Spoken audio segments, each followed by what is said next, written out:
wakil ketua majelis tinggi partai dijabat oleh ketua umum terpilih. Ketua umum yang terpilih 2020-2025 itu adalah Mas Ahaye. Artinya apa? Yang akan menggantikan ketua majelis tinggi, kalau ketua majelis tinggi berhalangan, adalah Mas Ahaye. Dia adalah ketua umum partai, dia wakil ketua majelis tinggi, otomatis dia akan menjadi ketua majelis tinggi. Nah, yang paling krusial membatasi hak daripada kader. Saya yakin banyak kader punya kemampuan, punya kapasitas, kompetensi, pengalaman untuk menjadi ketua umum partai. Tetapi sudah di-cut oleh pasal di dalam anggaran dasar, di mana calon ketua umum Partai Demokrat yang maju dalam kongres atau kongres luar biasa itu harus mendapatkan persetujuan majelis tinggi partai. Artinya apa? Artinya tidak ada orang yang bisa berkompetisi kecuali hanya persetujuan majelis tinggi partai.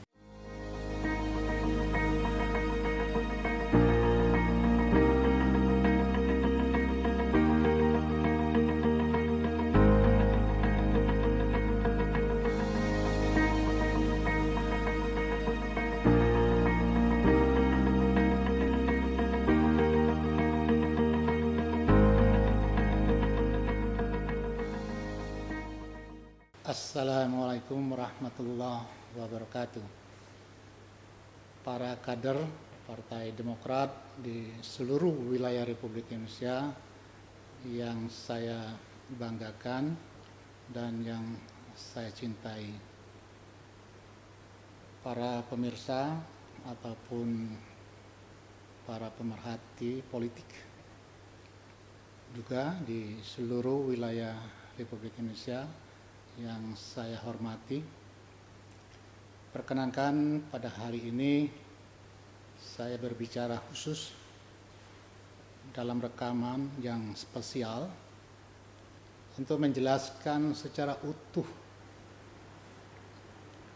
alasan kenapa Kongres luar biasa Partai Demokrat ini dilaksanakan.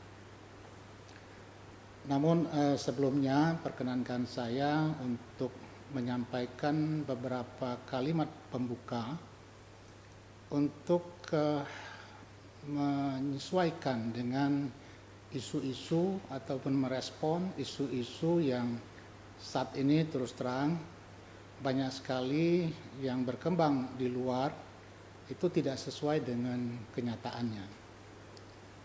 Khususnya para pengamat yang memberikan beragam komentar, baik melalui dialog-dialog media sosial maupun dialog-dialog dalam media mainstream. Saya ingin menyampaikan bahwa para pengamat itu adalah orang-orang yang hebat, orang-orang yang jujur, berani menyatakan sikap tatkala melihat sesuatu ketidakbenaran. Namun pengamat itu bisa saja tidak tepat di dalam menyampaikan sikap karena mungkin keterbatasan informasi yang diterima. Nah, oleh karenanya pada kesempatan ini saya ingin menyampaikan melengkapi informasi tersebut. Silahkan nanti dinilai apakah pantas Kongres luar biasa ini dilaksanakan, apakah memang Kongres luar biasa ini adalah sesuatu yang sangat tidak baik, tidak memberikan contoh keteladanan di dalam berpolitik di negeri yang kita cintai ini. Semuanya kami silahkan untuk menilai. Saya hanya menyampaikan informasi secara utuh dan insya Allah saya jujur menyampaikan karena saya tidak punya niat apapun kecuali saya punya keinginan bahwa Partai Demokrat ini adalah rumah besar bagi rakyat Indonesia dan rumah besar bagi siapapun anak bangsa yang ingin membangun karir politik untuk menjadi pemimpin nasional di berbagai lembaga negara, baik lembaga eksekutif maupun di lembaga legislatif.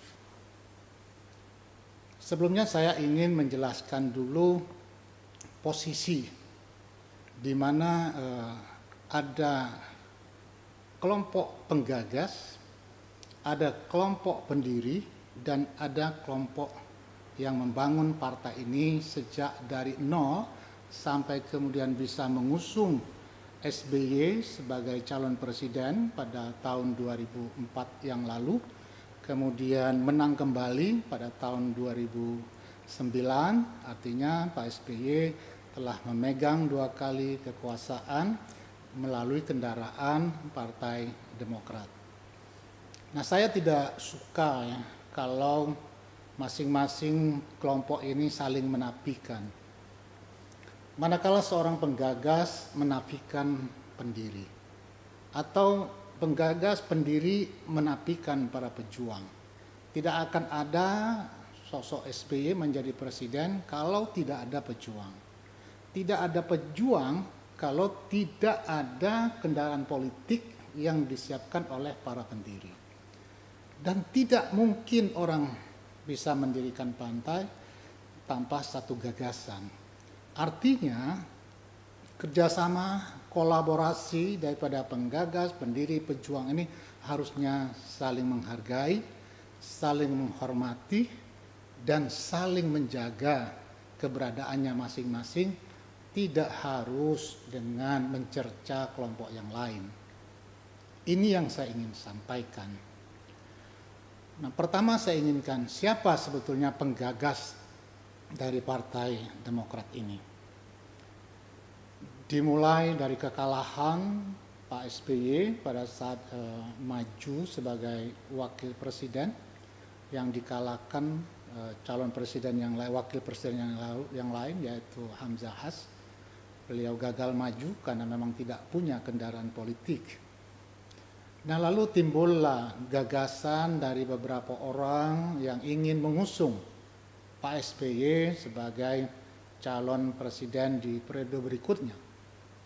Mereka ini bukan seorang atau 2 orang, tapi kelompok orang yang memiliki gagasan bagaimana mampu membangun partai politik yang bisa mengusung Pak SBY sebagai calon presiden pada pemilu yang akan datang. Nah, di antara para penggagas ini ada yang melakukan komunikasi politik dengan Pak SBY secara langsung, menyampaikan keinginannya untuk membangun suatu partai yang akan mengusung Pak SBY sebagai calon presiden. Tentu tawaran ini sangat menarik bagi seorang SBY yang memang sudah berniat untuk menjadi pemimpin nasional, baik sebagai wakil presiden maupun sebagai presiden. Nah, sinergi, simbiose mutualistis antara para penggagas awal, kemudian masuk SBY sebagai penggagas yang akan diusung sebagai pemimpin nasional itu membuat para penggagas menindaklanjutinya. Nah, tentu para penggagas ini sudah punya konsep apa nama partai ini, juga punya konsep ideologi tentang ideologi yang akan dianut partai ini, manifestonya, perjuangannya, semuanya sudah pasti disiapkan oleh para penggagas di awalnya. Namun dengan masuknya Pak SBY, bagian daripada penggagas, maka Pak SBY melakukan perubahan, memberikan nama, menyusun berbagai atribut lainnya, termasuk menyampaikan Mars Demokrat yang sering kita nyanyikan bersama. Nah, apakah gagasan ini lalu berhenti begitu saja? Nah, tentu gagasan ini harus dilanjutkan dalam bentuk yang konkret, yaitu mendirikan partai secara faktual, tidak hanya dalam bentuk gagasan saja. Nah, beberapa dari penggagas ini kemudian menyiapkanlah akte pendirian Partai Demokrat. Akte pendirian Partai Demokrat ini untuk menghargai sosok SBY yang akan diusung sebagai calon pemimpin nasional tentu menyesuaikan apapun karakter yang dimiliki oleh Pak SBY. Seperti Pak SBY lahir tanggal 9 bulan September, maka jumlah para pendirinya disiapkan 99 orang. Nah, dilalahnya akte notaris ini harus disiapkan pada hari kerja, yaitu tanggal 10 September, sehingga tidak mungkin membuat akte pendirian itu pada tanggal 9 September. Nah, tatkala pendirian ini selesai, secara administratif sudah dikeluarkan oleh Kementerian Hukum HAM, artinya secara administratif partai ini sudah berdiri. Namun tentu ini perlu tindak lanjut dengan menyiapkan semua infrastruktur agar partai ini betul-betul diakui keberadaannya sebagai partai politik, yaitu mendaftar ke KPU. Telah mendaftar KPU, memenuhi persyaratan administratif. Jelas pada awalnya tidak banyak orang yang percaya bahwa partai ini nantinya akan menjadi partai yang besar. Nah, setelah lolos administratif, maka disitulah baru muncul adanya keinginan Pak SBY untuk bergabung secara fisik. Artinya, beliau bagian daripada penggagas, betul beliau bukan bagian daripada pendiri yang diwakilkan oleh 99 orang yang dinyatakan dalam akte notaris pendirian Partai Demokrat. Namun apakah dengan pendirian selesai? Tentu tidak selesai.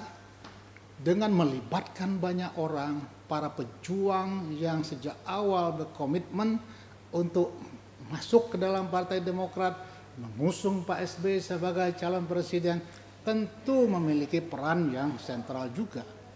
Tanpa para pejuang ini, diyakini Partai Demokrat hanya adalah partai di atas kertas. Artinya apa? Marilah kita saling menghargai, baik penggagas, pendiri, pejuang, saling menghargai keberadaannya. Tidak ada satu kelompok lebih berjasa dari kelompok lainnya. Ini adalah kolaborasi yang baik dalam membangun suatu partai politik yang bisa ikut dalam kontestasi nasional. Para kader yang saya cintai, saya banggakan, marilah kita berpikir secara sehat, secara logik, supaya kita tidak tersesat di dalam isu-isu, narasi-narasi yang saling memojokkan satu dengan yang lainnya. Nah, kami ini termasuk saya tentu tidak ada di dalam akte, juga bukan bagian daripada penggagas. Tapi kami ini adalah pejuang yang sejak awal, artinya sejak partai ini masih nol keberadaannya, di mana kami mulai menyiapkan waktu, menyiapkan tenaga, pikiran, dan juga pasti pengorbanan lainnya untuk bersama-sama bagaimana mewujudkan Partai Demokrat yang baru lahir secara administratif bisa diakui di KPU sebagai partai peserta pemilu.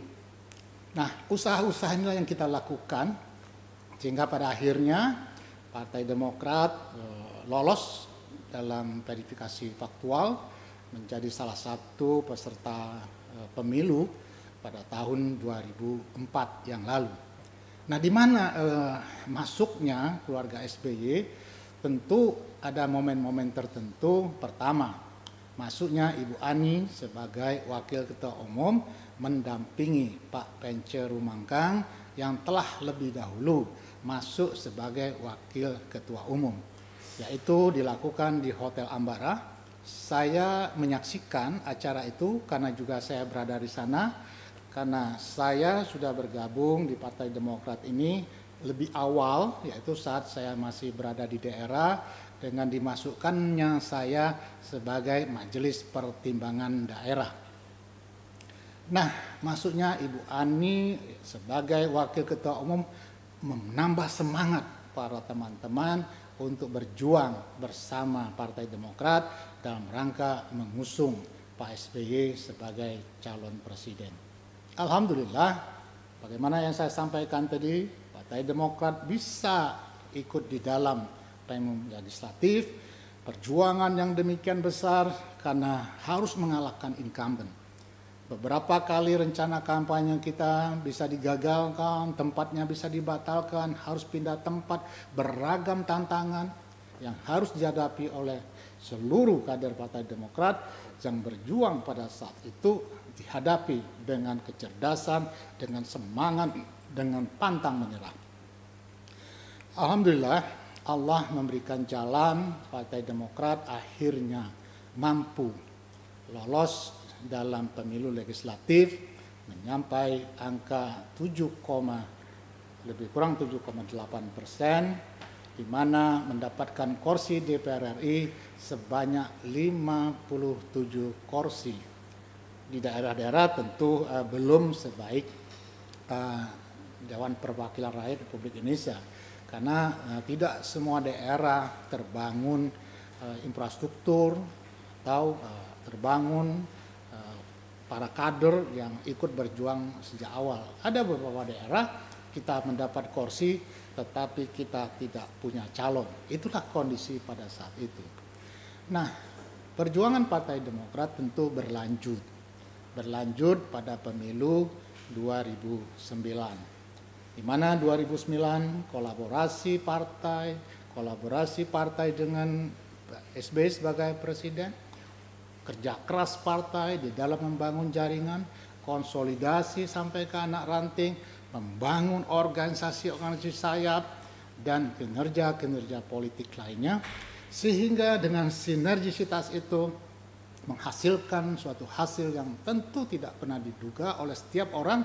Demokrat mendapatkan kursi sebanyak 148%, 148 kursi atau hampir 21%. Itulah sejarah yang perjuangan yang luar biasa karena mendapat ridho Allah, dari tiada menjadi ada dan menjadi yang terbaik.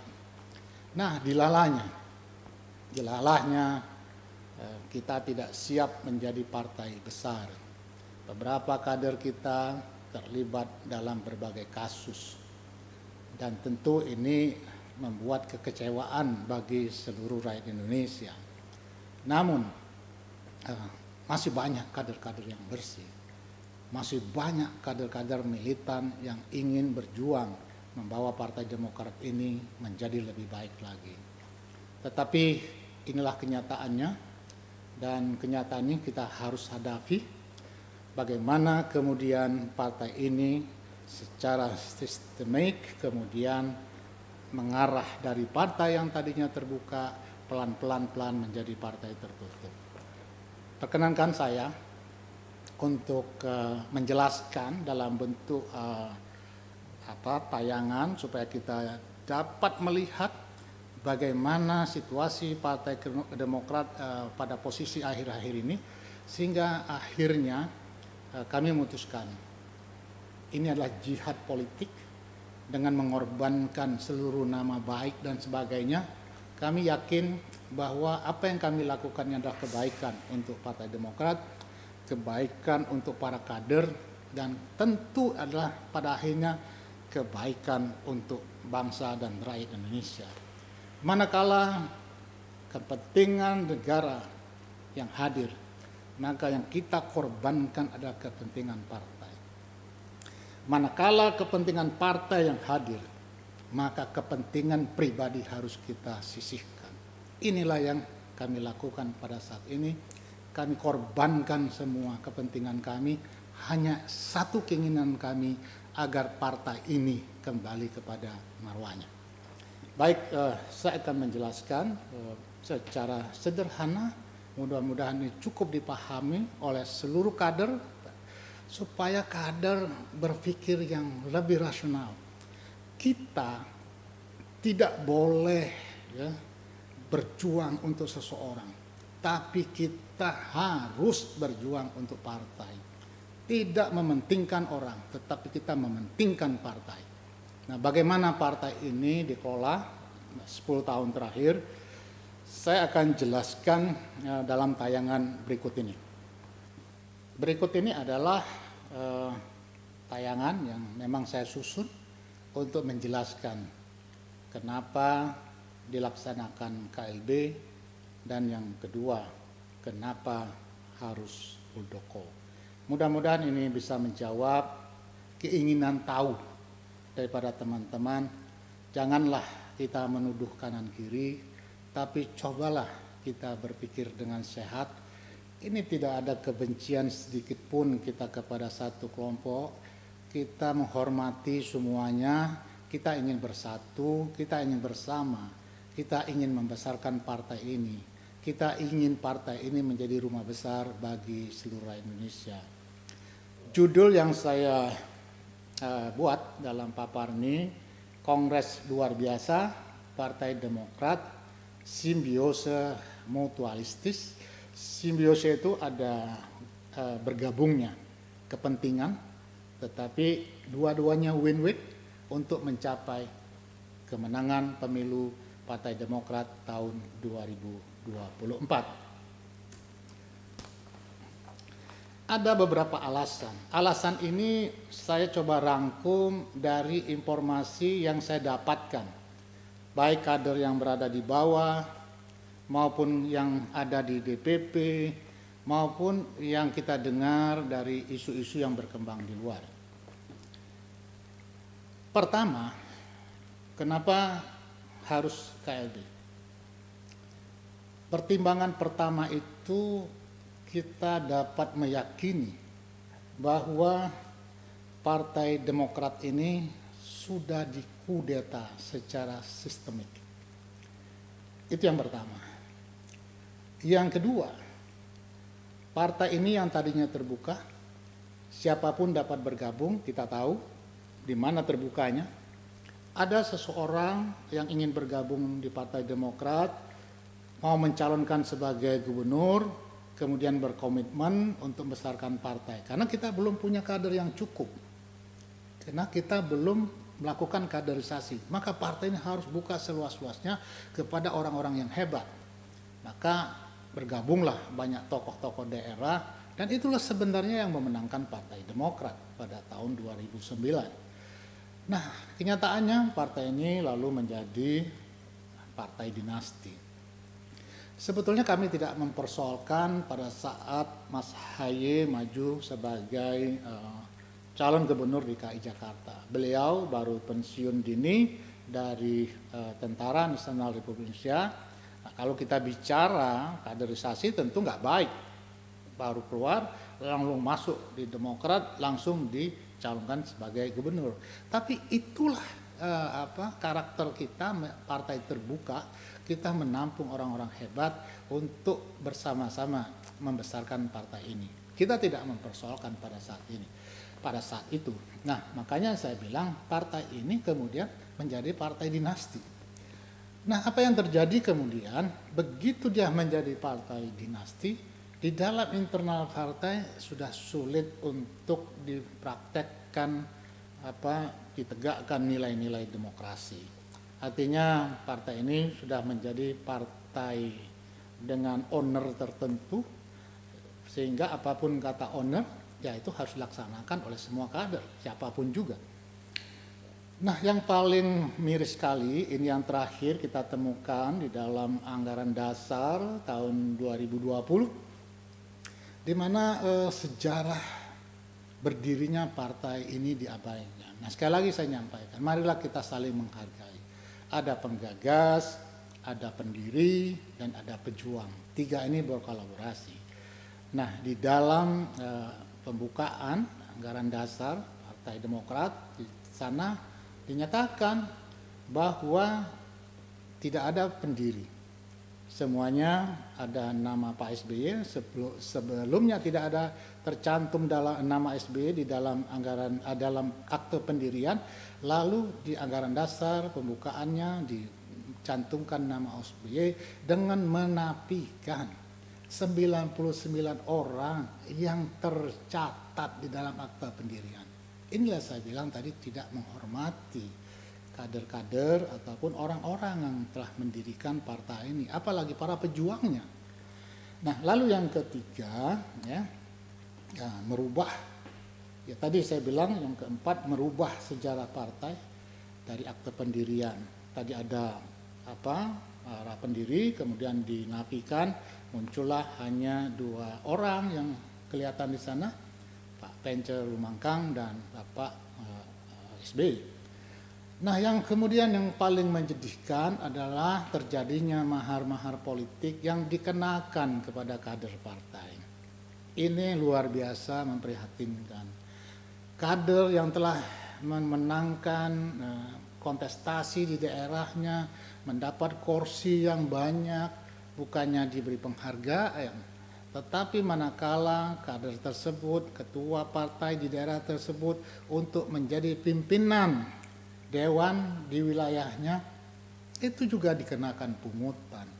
Apalagi yang akan maju sebagai calon kepala daerah, itu dihitung dari tarif per kursi.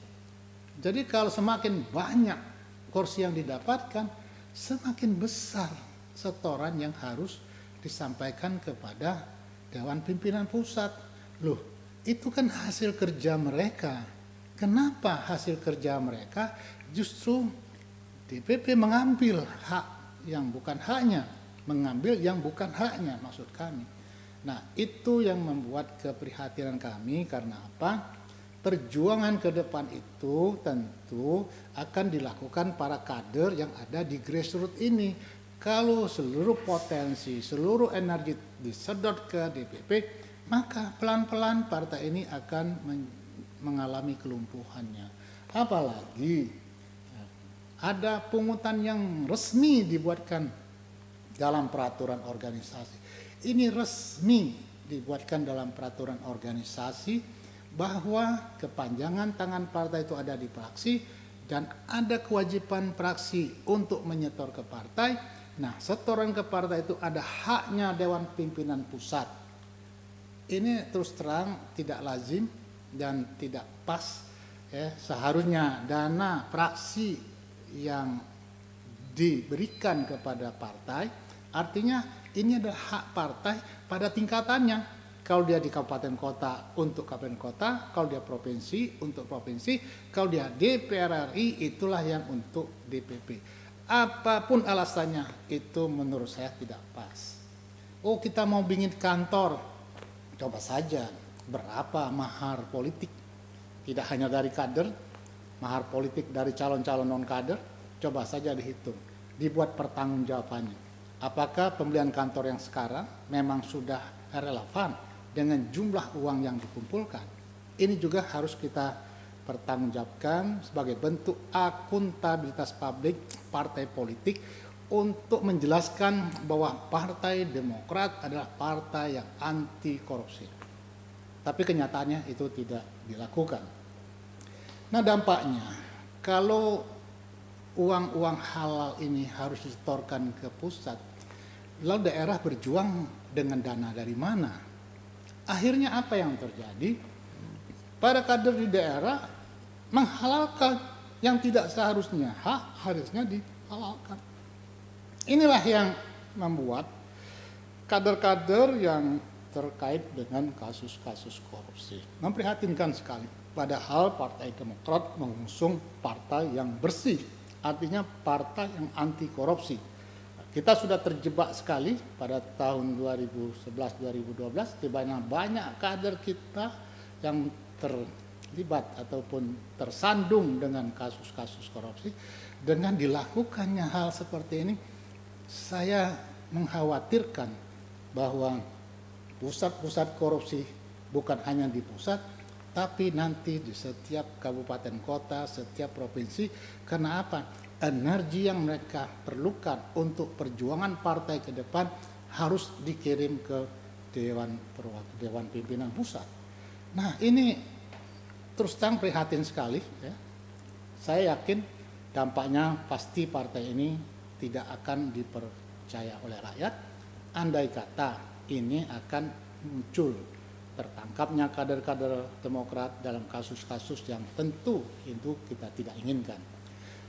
Nah, bagaimana mempertahankan dinasti? Tentu caranya melalui kongres yang sudah direkayasa. Nanti kita ceritakan bagaimana kongres ini direkayasa dan tentunya sistemik pengambil alihan partai politik, Partai Demokrat dari partai terbuka menjadi partai dinasti, saya akan jelaskan pada tayangan berikut ini.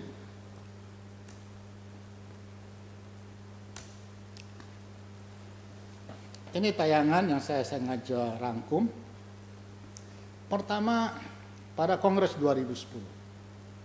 Pada Kongres 2010, awalnya kami dilarang untuk maju. Saya dilarang, Mas Anas dilarang, tetapi sayangnya yang direkomendasi itu adalah orang yang memang sehari-hari dekat beliau, tentu dari segi loyalitas tidak akan diragukan lagi. Karena orang tersebut tadinya dari partai lain masuk ke Demokrat, tentu ya apapun diberikan hanya karena untuk mendapatkan kepercayaan. Nah, orang inilah yang diusung oleh Pak SBY pada saat itu sebagai presiden untuk menjadi ketua umum. Kami terpaksa berkompetisi dan alhamdulillah partai ini tidak jatuh kepada orang yang tidak tepat. Bukan kami tidak setuju, karena yang bersangkutan mendirikan partai saja gagal, apalagi memimpin partai yang sudah menang. Apakah yang bersangkutan mampu? Harusnya tentu melalui proses. Ini yang kita inginkan, tetapi apapun itu kenyataan kita harus hadapi. Dan Kongres 2010 orang tersebut kita kalahkan dan akhirnya Mas Anas jadi ketua umum. Nah, sayangnya ada tragedi, ya.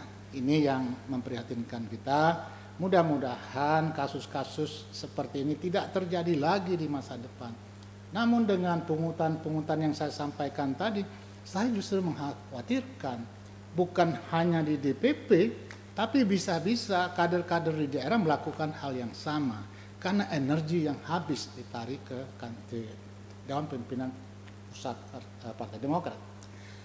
Nah, berikutnya karena ada sandungan, dilakukanlah KLB pada 2013. Terus terang, saya ingin maju dan bukan ingin saja, saya wujudkan dalam bentuk penggalangan para pemilik suara untuk hadir di Kongres luar biasa pada tahun 2013. Kehadiran saya itu tentu menunjukkan kepada publik bahwa Demokrat menegakkan nilai-nilai demokrasi. Tapi apa yang terjadi? Ternyata Pak SBY ingin menjadi ketua umum. Caranya bagaimana? Caranya sederhana. Bagaimana Marzuki Ali tidak maju. Dan bagaimana pengikut Anas juga memberikan dukungan kepada beliau untuk menjadi ketua umum dan didukung secara aklamasi. Nah, untuk mempengaruhi saya, tentu melalui sahabat-sahabat saya. Di sana ada Joni Allen Marbun. Pak SBY perlu ketahui juga, Pak Joni ini bersama saya dan bersama Hadi Utomo, itulah orang-orang yang mendampingi Bapak sebagai Ervantim dalam kampanye legislatif pada tahun 2004. Itu yang kita selalu bersama-sama bertiga. Saya ingat satu momen di mana kita sama-sama naik kapal dari Ketapang ke Gilimanuk. Karena Pak SBY, kita duduk di anjungan kapal, di sana ada Pak Joni Allen, ada saya, ada Pak Hadi Utomo, dan satu tentu yang tidak kita bisa lupakan yaitu Pak Kurdi Mustafa. Itu sejarah ya, dan itu masih terngiang-ngiang, masih teringat di dalam benak kita kebersamaan pada saat itu demikian akrabnya. Nah, tapi apa yang terjadi? KLB 2013 itu orang-orang saya diyakinkan bahwa Pak SBY hanya bertahan selama 2 tahun saja. Artinya menyelamatkan partai ini sampai kongres yang akan datang. Artinya maksimum 2 tahun, berikutnya Pak SBY menyerahkan kepada tentu kader yang terbaik di Partai Demokrat ini di dalam memimpin perjalanan partai ini ke depan. Nah, untuk orang-orangnya Pak Anas, kita semua tahu sudah banyak di media sosial bagaimana Pak SBY mempengaruhi Gede Pasek, meminta dukungan agar orang-orang Anas Urbaningrum memberikan dukungan pada Pak SBY sehingga diyakini pada saat aklamasi tidak menimbulkan kegaduhan karena ada calon lain yang akan tampil di kongres luar biasa itu. Nah, para kader yang saya cintai, momen itulah mungkin sudah terpikir partai ini pasti akan dijadikan partai keluarganya Klan Cikias. Itu sudah saya pikirkan sejak awal. Dan itu terjadi pada saat Kongres 2015. Di mana SBY mengingkari janjinya untuk tidak maju lagi. Karena janjinya hanya 2 tahun saja. Dan beliau juga berjanji jangan ada lagi SBY, jangan ada lagi keluarga SBY, tentu diharapkan ada kader yang baik yang bisa memimpin Partai Demokrat. Tetapi dilalahnya pada tahun menjelang Kongres 2015, Pak SBY ya secara tidak langsung, saya tahu persis, sudah minta dukungan kepada daerah-daerah agar beliau bisa ditetapkan kembali sebagai ketua umum. Saya sudah mengingatkan teman-teman pada saat itu, saya sampaikan, begitu Pak SBY menjadi ketua umum periode 2015-2020, maka jangan diharapkan lagi partai ini menjadi partai terbuka. Itulah yang saya sampaikan kepada Pak Darmizal yang pada saat itu mengusung Pak SBY untuk maju di KLB, termasuk Pak Johnny Allen. Saya bilang orang-orang ini orang-orang yang berdosa. Karena apa? Mempengaruhi saya ya untuk menyetujui Pak SBY sebagai ketua umum. Akibatnya betul terjadi sejak 2015 SBY ingkar janjinya, mengambil Partai Demokrat sebagai ketua umum, dan saya tentu tidak akan mampu berkompetisi dengan Pak SBY, dan saya tidak akan mau karena kebersamaan saya dengan Pak SBY demikian lama, tidak elok lah kalau pada posisi itu saya berkontestasi dengan Pak SBY. Nah, apa yang terjadi berikutnya? Kongres 2020, Pak Ahy terpilih secara aklamasi. Betul, secara aklamasi. Tetapi semuanya itu by design. Kenapa? Sebelumnya kepada daerah sudah diminta surat dukungan. Bagaimana orang lain mau masuk, manakala Pak Ahy sudah mendapat dukungan 100%. Tidak ada cerita. Itulah by design namanya. Apakah itu demokrasi? Ya silakan saja. Masyarakat menilai, para pemerhati politik menilai, artinya partai ini telah dikooptasi menjadi partai keluarga. Lalu bagaimana cara mendesain partai ini menjadi partai keluarga? Saya akan jelaskan pada slide berikut ini. Kita lihat di sini.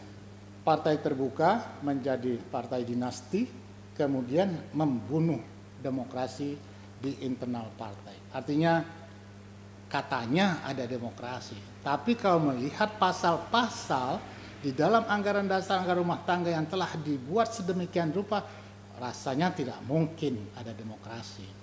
Jadi caranya dengan merubah pasal-pasal di dalam anggaran dasar dan anggaran rumah tangga tentang kewenangan ketua majelis tinggi dan kewenangan ketua umum.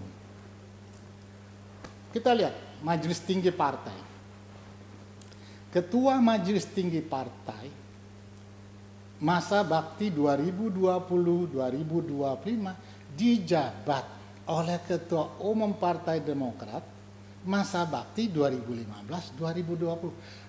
Adalah aneh ya, anggaran dasar menyebut tahun. Artinya apa? Anggaran dasar ini harus disesuaikan lagi pada kongres yang akan datang. Ini kan sesuatu yang tidak lazim. Anggaran dasar dibatasi oleh kurun waktu. Seorang ketua majelis tinggi itu otomatis tanpa pemilihan di kongres, itu otomatis dia akan terpilih karena dia mantan ketua umum partai.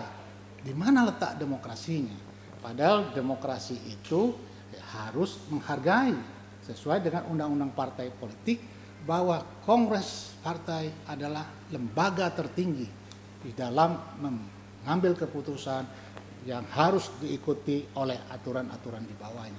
Artinya apa? Ini sudah melanggar undang-undang yang ada di atasnya. Nah, yang kedua, wakil ketua majelis tinggi partai dijabat oleh ketua umum terpilih. Ketua umum yang terpilih 2020-2025 itu adalah Mas Ahaye. Artinya apa? Yang akan menggantikan Ketua Majelis Tinggi kalau Ketua Majelis Tinggi berhalangan adalah Mas Ahaye. Dia adalah Ketua Umum Partai, dia Wakil Ketua Majelis Tinggi, otomatis dia akan menjadi Ketua Majelis Tinggi. Nah, yang paling krusial membatasi hak daripada kader. Saya yakin banyak kader punya kemampuan, punya kapasitas, kompetensi, pengalaman untuk menjadi ketua umum partai. Tetapi sudah di-cut oleh pasal di dalam anggaran dasar di mana calon ketua umum Partai Demokrat yang maju dalam kongres atau kongres luar biasa itu harus mendapatkan persetujuan majelis tinggi partai. Artinya apa? Artinya tidak ada orang yang bisa berkompetisi kecuali hanya persetujuan majelis tinggi partai, di mana majelis tinggi partai dikuasai oleh ketua majelis tinggi. Kenapa? Anggota majelis tinggi diangkat dan diberhentikan oleh ketua majelis tinggi. Tidak mungkin anggota majelis tinggi men-challenge ketua majelis tingginya. Nah, ini yang membuat partai ini sudah demikian ketatnya di dalam anggaran dasar, anggaran rumah tangga, sehingga tidak memungkinkan orang luar ataupun orang yang lebih capable, lebih pengalaman untuk memimpin partai ini. Nah, yang berikutnya, dalam hal ketua umum tidak menjalankan tugas kewajibannya atau berhalangan tetap, maka salah satu wakil ketua umum diangkat dan ditetapkan oleh majelis tinggi sebagai pelaksana tugas. Kita tahu, ya, wakil ketua umum adalah Ibas. Mas Ibas, otomatis kalau Mas Ahaye berhalangan, maka Mas Ibas yang akan menjadi ketua umum. Atau Mas Ahaye yang naik ke ketua majelis tinggi, maka Mas Ibas yang akan menjadi ketua umum. Siapa yang punya ruang untuk menjadi pimpinan partai, artinya menjadi ketua umum, dan tidak mungkin juga menjadi ketua majelis tinggi. Artinya partai ini direkayasa, didesain sedemikian rupa sehingga tidak mungkin lagi orang luar untuk menjadi pengelola Partai Demokrat. Nah, yang paling krusial, kewenangan DPP yang diatur di dalam anggaran dasar sebelumnya itu diambil alih oleh ketua umum. Jadi DPP itu baik dia sebagai sekjen maupun wakil sekjen maupun dia wakil ketua umum tidak punya hak apapun. Karena apa? Ketua umum bisa memberhentikan dan bisa mengangkat pengurus Dewan Pimpinan Pusat. Siapa saja, ya, anggota DPP, baik itu wakil sekjen, wakil ketua umum, bisa dipecat oleh seorang ketua umum yang tidak lazim dan tidak pantas dan tidak patut harusnya dimasukkan di dalam anggaran rumah tangga. Ini sesuatu yang memprihatinkan kita semua.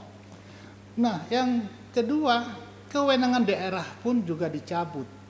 Jadi artinya tanpa melalui musyawarah daerah, ketua umum bisa mengesahkan, bisa memberhentikan kepengurusan Dewan Pimpinan Daerah tanpa melalui proses demokrasi.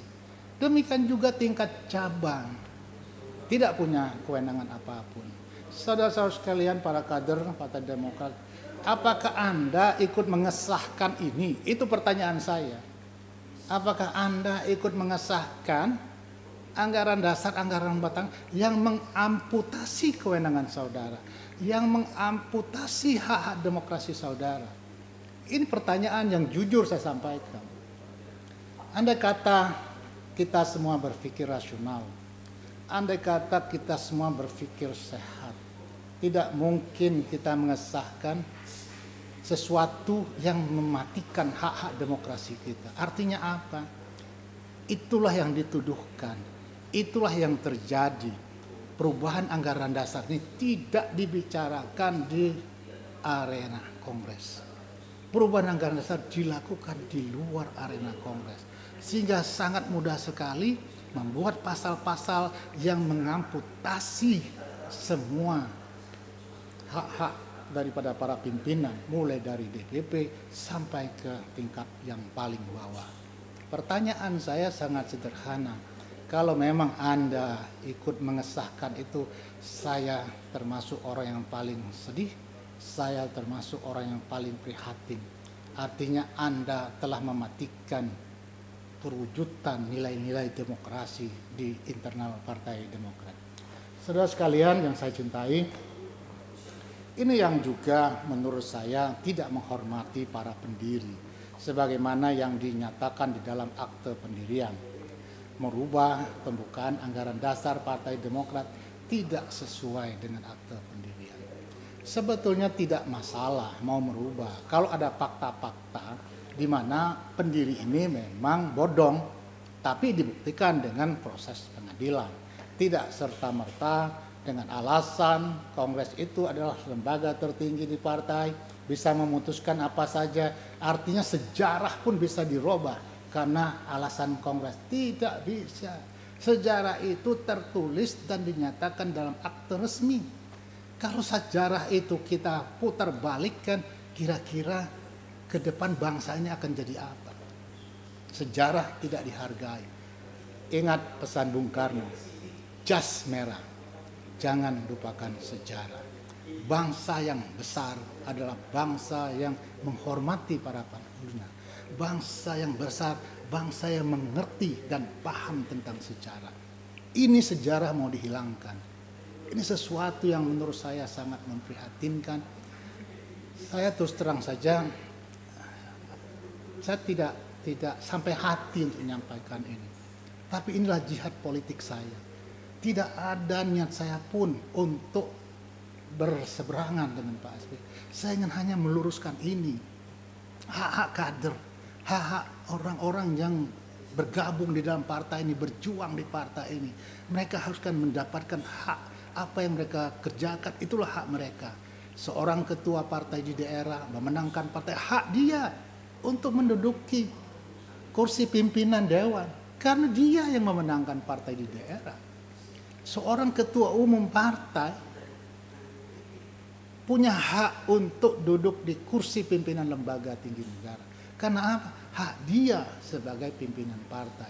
Itu adalah norma yang harusnya dijalankan kecuali yang bersangkutan tidak mencalonkan diri sehingga ada pilihan-pilihan lain yang ditentukan tentu dengan mekanisme yang profesional, proporsional sehingga seseorang bisa ditetapkan untuk menjadi pimpinan di lembaga legislatif. Nah, yang hal seperti inilah yang harusnya kita koreksi bersama. Demi Tuhan, saya tidak ada ambisi apa-apa. Saya mohon maaf kepada kader dan saya minta kepada kader yang bilang saya pengkhianat. Saya tidak marah karena Anda tidak membaca ini. Anda tidak tahu sejarah. Kalau Anda tahu sejarah, Anda membaca ini, tentu Anda pun akan meresponnya. Tidak mungkin Anda membiarkan. Inilah jihad politik. Inilah yang harus kami lakukan. Tanpa kami lakukan ini, maka sejarah Partai Demokrat akan hilang dan akan muncullah orang-orang yang tidak menghormati keberadaan para pejuang, para pendahulu partai ini. Saudara sekalian yang saya cintai. Inilah yang dituduhkan oleh beberapa pendiri, beberapa pengurus partai sebagai pemalsuan akte. Silahkanlah polisi tidak mau menerima. Silahkan, tidak ada masalah. Ini ada perjuangan. Kita berkali-kali melapor polisi, polisi tidak mau menerima. Karena ini katanya urusan partai. Ini selesaikan internal partai. Bagaimana mungkin pemalsuan akte resmi, akte negara diselesaikan di internal? Ini akte resmi negara dipalsukan. Kepolisian tidak mau menerima. Biarlah waktu yang akan menentukan. Biarlah rakyat menilai. Biarlah para ahli hukum yang menilai. Apakah para penegak hukum kita ini betul-betul jujur di dalam menegakkan aturan. Dari apa yang saya jelaskan tadi, merubah bunyi dari akte pendirian ke anggaran dasar 2020 dengan menghilangkan para pendiri dan menambahkan di dalam anggaran dasar tersebut hanya 2 tokoh, Pak Pence dan Pak SBY sebagai the founding father, maka ini bisa kita rasakan sebagai sesuatu yang tidak pas karena menghilangkan sejarah. Dan inilah yang disebut para sebagian pendiri dan sebagian pejuang partai sebagai pemalsuan akta resmi, akta yang telah disahkan oleh negara.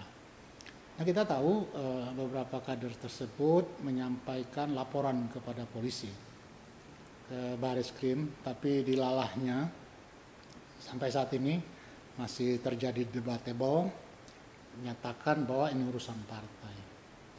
Urusan partai diselesaikan di mahkamah partai.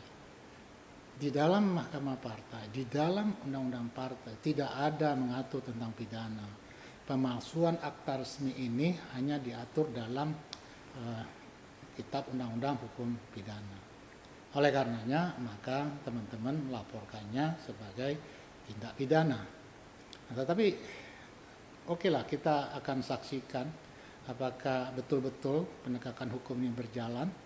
Bagi kami diterima atau tidak, kita sudah berusaha.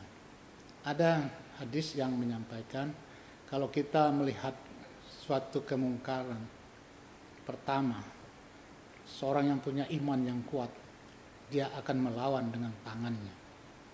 Apabila dia tidak mampu melawan dengan tangannya, maka dia melawan dengan ucapannya. Kalaupun itu tidak mampu dia lakukan, maka dia lawan. Ada rasa ketidaksetujuan, ada rasa perlawanan di dalam hatinya. Itulah serendah-rendahnya iman daripada kita, khususnya orang Muslim dan juga sahabat-sahabat saya kira teman-teman non-Muslim yang lain tentu ada ayat-ayat yang mengatur tentang bagaimana kita menegakkan kebenaran. Nah, inilah yang saya sampaikan, jihad politik. Jihad politik itu bisa kita menang, bisa kalah. Semuanya kita serahkan kepada Allah Subhanahu wa taala. Menang kalah bagi kami bukan suatu persoalan. Bagi kami adalah kami telah menyampaikan kebenaran itu. Silahkan dinilai apakah kami sebagai pengkhianat.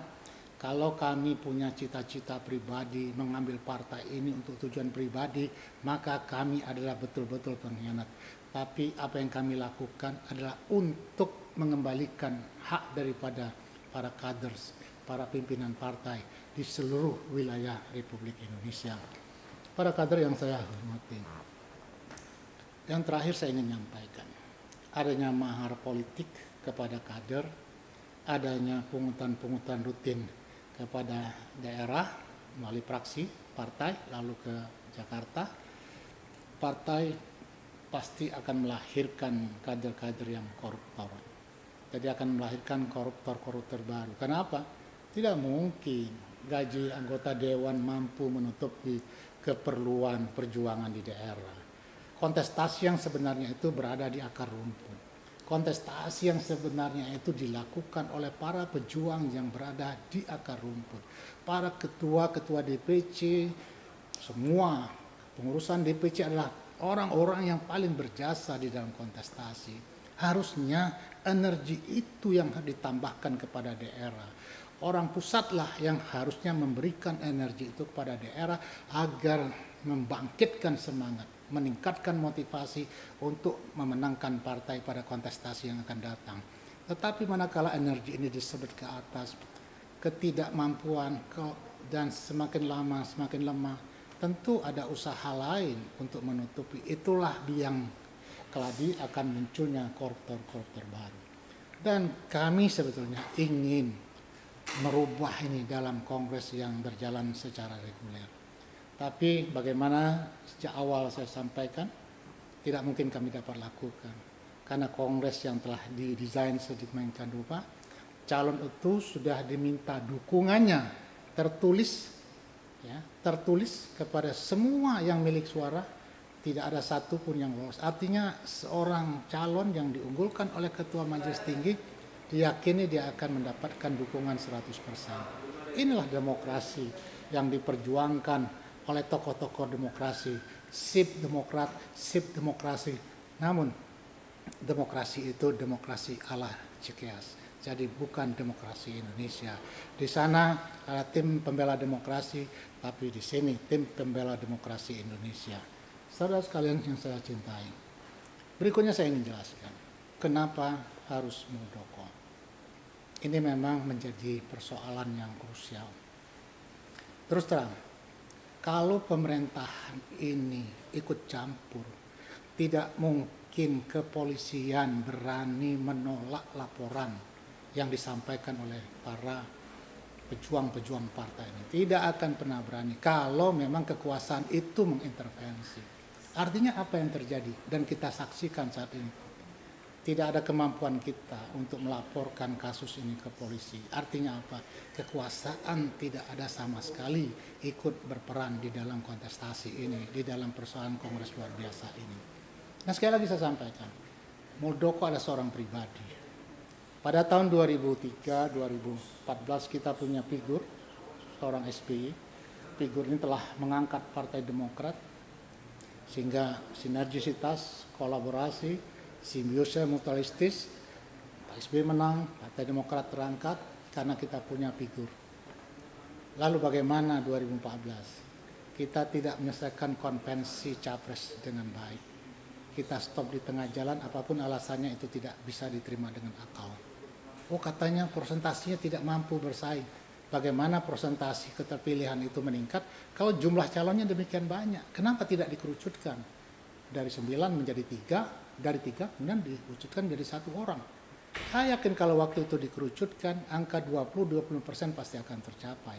Pada saat itulah kita punya calon. Kalau kita punya calon presiden pada tahun 2014, kita tidak akan turun sampai 10% karena kasus korupsi. Tapi sudah bagus kita isi dengan konvensi Capres, sehingga mengenalkan partai ini adalah partai milik orang banyak. Saya tidak selesaikan dengan baik. Kalau itu selesaikan dengan baik, itulah kontestasi politik yang sebenarnya yang diusung oleh partai dengan nilai-nilai demokrasi yang ditegakkan. Tetapi itu tidak pernah terjadi. Lalu kita tahu banyak sekali hujatan. Kami tidak bisa melawan kekuatan media. Kami bukan pemain media. Kami tidak punya dana besar untuk bermain di media. Saya tahu itu. Saya tahu kekuatan di sana. Bagaimana Pak SBY sejak lama ahli memainkan media, tapi saya tidak punya kemampuan. Kami punya hati nurani. Nah, itulah kenapa kami bisa bersinergi kepada Pak Muldoko. Kami lihat dia bisa menjadi figur pengganti SBY. Kenapa bukan AHY? AHY pasti akan datang pada waktunya, bukan sekarang. Mungkin 5 atau 10 tahun yang akan datang. Kita harus ingat, belajar dari negara tetangga, Singapura, bagaimana seorang Lee Kuan Yew membina anaknya, tidak langsung dari Lee Kuan Yew ke anaknya.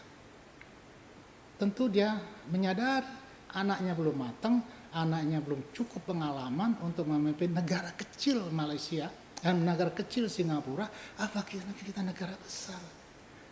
Ribuan pulau, beragam suku, beragam bahasa, beragam agama. Apa kita mengorbankan negara ini hanya untuk kepentingan kelompok kecil? Ini yang kita prihatinkan.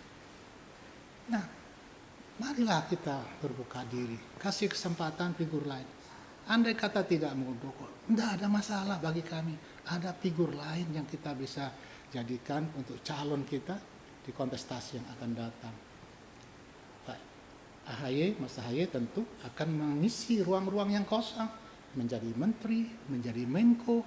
Itulah ruang kosong yang harus diisi, sehingga pada saatnya 5-10 tahun yang akan, Mas AHY saya jamin, insya Allah kalau Allah meredoi, akan menjadi calon presiden yang diusung oleh Partai Demokrat. Dan saya jamin, insya Allah juga Allah meredoi, Mas AHY akan menjadi presiden di Republik Indonesia di masa yang akan datang, bukan sekarang saatnya. Inilah kenapa pilihan kita jatuh kepada Pak Muldoko, karena kita belum punya kader internal. Kalau kita punya kader internal, seperti Mas AHY sudah siap nanti 5-10 tahun yang akan datang, tidak mungkin kita berikan kepemimpinan nasional ini kader dari luar. Kita akan usung kader dari dalam. Berikutnya juga kita tahu Pak Muldoko belum berpartai, tentu kita inginkan komitmen beliau untuk membesarkan Partai Demokrat. Tentu kita pertimbangkan masalah kualifikasinya, pengalamannya, kemampuannya, dan sebagainya. Inilah menjadi pertimbangan kita kenapa kita bersinergi kepada Pak Muldoko. Lalu yang terakhir, tentu kami harapkan Pak Muldoko mampu membangun koalisi. Bagaimana membangun koalisi untuk mengusung yang bersangkutan tahun 2024 yang akan datang. Artinya Demokrat hanya 7% nggak mungkin jalan sendiri, pasti diperlukan dua partai yang lain yang punya satu visi untuk memperbaiki negeri ini atau menjadikan negeri ini lebih baik dari kondisi sekarang. Setiap perubahan kepemimpinan tentu harapan kita akan menjadi lebih baik. Tidak ada suksesi itu menjadikan negara ini menjadi tidak baik. Kita harapkan negara ini akan lebih baik ke depannya dengan pimpinan yang tentu pilihan daripada rakyat yang diusung oleh Partai Demokrat. Saudara sekalian, saya ingin menyampaikan narasi-narasi yang menyampaikan bahwa Partai Demokrat itu sedang naik-naiknya pada bulan Februari. Ini hasil yang saya sampaikan adalah survei Kompas tanggal 22 Februari 2021. Samping survei Kompas, saya juga baca survei dari Lembaga Survei Indonesia. Bagaimana kedekatan partai dengan responden pada saat survei dilakukan. Demokrat hanya mendapatkan nilai 1,8%. Artinya demikian jauhnya Partai Demokrat terhadap rakyatnya. Di mana kerja-kerja untuk rakyat? Hasil survei ini menunjukkan, dan Pak SBY percaya betul dengan hasil survei, bahwa Demokrat hanya 1,8%. Bagaimana kita mau dipilih manakala kita tidak dekat dengan rakyat? Itu yang pertama. Nah, dari kedekatan itu digambarkan dengan keterpilihan. Menurut Kompas, Demokrat hanya nomor 5. Nomor 5 dengan nilai keterpilihannya 4,6%. Oke lah, ada masih ada voting voice atau voting vote atau suara mengambang, itu akan ditransformasikan kepada suara-suara, tetapi belum tentu juga kita akan mendapatkan suara itu secara proporsional. Bisa saja itu diambil oleh partai-partai yang jauh lebih dekat kepada rakyat. Nah, kondisi inilah tentu akan mengkhawatirkan kita. Apakah Demokrat akan tenggelam? Karena 2 periode kepemimpinan Pak SBY dari 148 kursi turun menjadi 61 kursi, sekarang turun menjadi 54 kursi. Saya khawatir nepotisme, dinasti sangat tidak disukai oleh masyarakat Indonesia. Makanya marilah kita bangun partai ini, mewujudkan nilai-nilai demokrasi. Semoga partai ini bisa dipercaya oleh rakyat. Saya kira inilah yang perlu saya sampaikan kepada para pengamat. Kita dengarkan suara-suara Anda. Kita terus terang miris sekali dengan suara-suara Anda. Seolah ini brutalisme negara. Tidak ada negara di sini.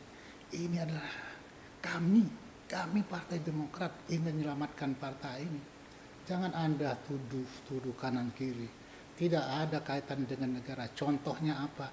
Laporan kami berapa kali ditolak oleh polisi. Ini membuktikan bahwa kekuasaan tidak ada di dalam Kongres luar biasa ini. Kalau ada, tidak mungkin akan ditolak. Pasti begitu laporan pertama langsung diterima, langsung diproses, langsung ditindaklanjuti. Artinya apa?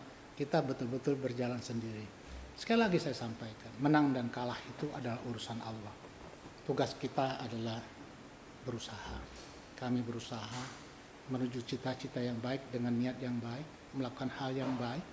Ada kolaborasi. Tidak mungkin kami kerjakan sendiri tanpa kolaborasi. Tidak mungkin partai ini akan besar tanpa figur. Tentu kita akan tetapkan figur ini. Kalau nanti dalam perjalanan ada figur lain, marilah kita bahas bersama. Tidak perlu resistensi, tidak perlu seolah-olah ini ada kepentingan, elemen kekuasaan. Narasi-narasi ini menurut saya tidak usah dikembangkan. Stoplah, pikirkan bagaimana partai ini dikelola. Lihatlah apa yang saya sampaikan tadi. Apakah itu nyata? Apakah itu hanya halusinasi? Mari kita buka semua isi anggaran dasar rumah tangga. Apakah saya ini pembohong? Lihat dan saksikan sendiri. Buka anggaran dasarnya. jangan dengar katanya, jangan dengar katanya. Semuanya itu adalah fakta yang kami sampaikan. Saya kira inilah yang perlu saya sampaikan. Mudah-mudahan kita akan bersatu menjadi kuat. Mudah-mudahan kita bisa bersama untuk menang di 2024. Dan terakhir, saya ingin mengajak pengamat, beberapa pengamat, ayo kita buat webinar. Anda yang tadi menuduh dengan beragam tuduhan, kita buat webinar. Saya akan tampil sebagai pembicara tunggal. Itulah sebagai bentuk pertanggungjawaban saya pribadi.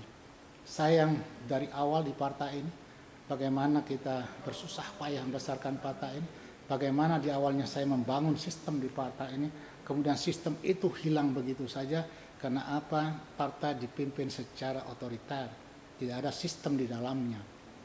Itulah yang kami prihatinkan. Semoga ini bisa membuka pencerahan, memberikan pencerahan dan memberikan pemahaman kepada semuanya, khususnya para kader. Marilah kita bicarakan dengan kepala dingin. Untuk apa kalian demo mendukung kepentingan pribadi? Kepentingan partai yang harus kita utamakan. Silakan mau bilang saya pengkhianat, silakan mau menghujat saya, tapi pikirkan partai kita ini. Saya kira demikian, terima kasih. Assalamualaikum warahmatullahi wabarakatuh.